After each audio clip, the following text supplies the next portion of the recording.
Hi everybody, I'm Sarah, the Real Simple Mama. Yes, that is a tiny bathtub. And I wanted to show you as I get started with more planty content here at Real Simple Mama in 2025, a cute little prop box that I'm making that's not quite a box.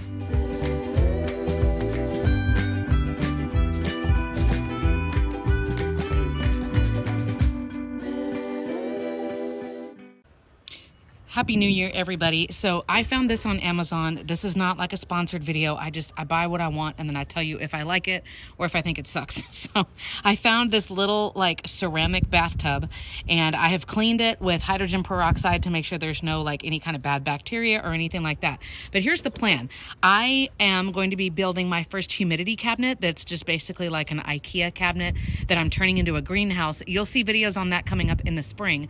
But what I wanted to do is start having spots where I could have cuttings or props like propagations where they can root for a while, and then once they've got some great roots on them, then I can pot them into soil. So what I'm going to do is use perlite.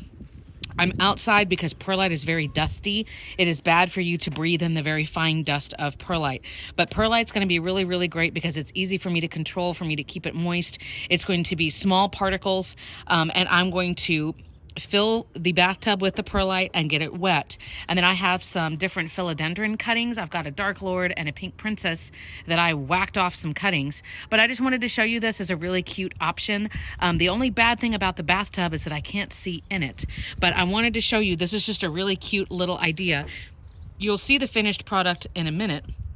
But all I'm using is the bathtub. Again, I washed this out with hydrogen peroxide just to make sure that we're all good to go. The cuttings I will show you in a minute. They are callousing. So I cut them off with clean shears that, again, I use hydrogen peroxide to clean all of my stuff. And they are callousing, which means I'm letting the ends that I chopped dry out for a few hours. It just helps prevent mold. Then I'm going to douse the crap out of them with cinnamon and then put them into the wet perlite. I'm not going to put them under a grow light yet because as the plant cutting is trying to get new roots, the light can be too harsh for it to try to process that successfully. The other thing I'm going to try is I've bought little tiny, almost like little shot cups, but they're clear. And that way, as I make more cuttings in perlite, I can see the root growth and its development to make sure they're not rotting, and then also get an idea of when they're ready to go into a pot of soil. Here we are in my kitchen. Don't look at the state of my counter and my oven. But look, it looks like little soap bubbles, like bath bubbles, hee hee hee. So here are my cuttings. This is a pink princess, and here is the dark lord that's chopped up. And I'm wanting these philodendron that I have to be getting fuller. So I whacked off the top of them. And the goal is that I'm going to get roots growing on these guys and then put them back in with the mother plant. And then, you know, in time, they will look a lot fuller. So here are the shears that I use. I can link these too.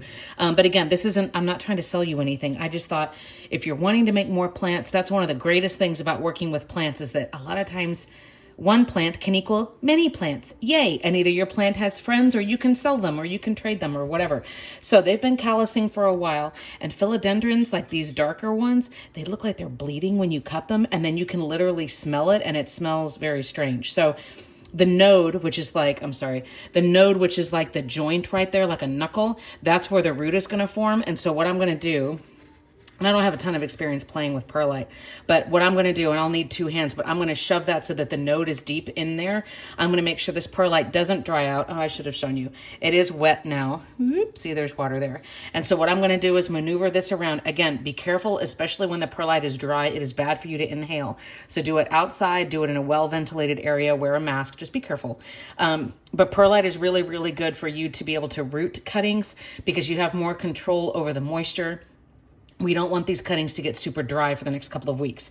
And then as you can see, here are my Dark Lord cuttings. So I've got 4 props that are going to go into this little bathtub. But in theory, and I'm going to put the phone down and I'll show you one more clip here. But in theory, hopefully they're going to look like they're just taking a bubble bath and they're hanging out in the tub. And it's me one more time. Look how adorable they are. So they look like they're just like chilling in a bubble bath together. Now I'll tell you, with the wet perlite, I was paranoid just sticking my finger in there. It was all sticking to me. So I used a chopstick to stick it down and just like force a hole there so I could shove that node down into the perlite and then cover it back up. So it was a little bit tedious. And then honestly, in the last clip that I showed you, I do feel like I had too much water. So I did drain out the excess water.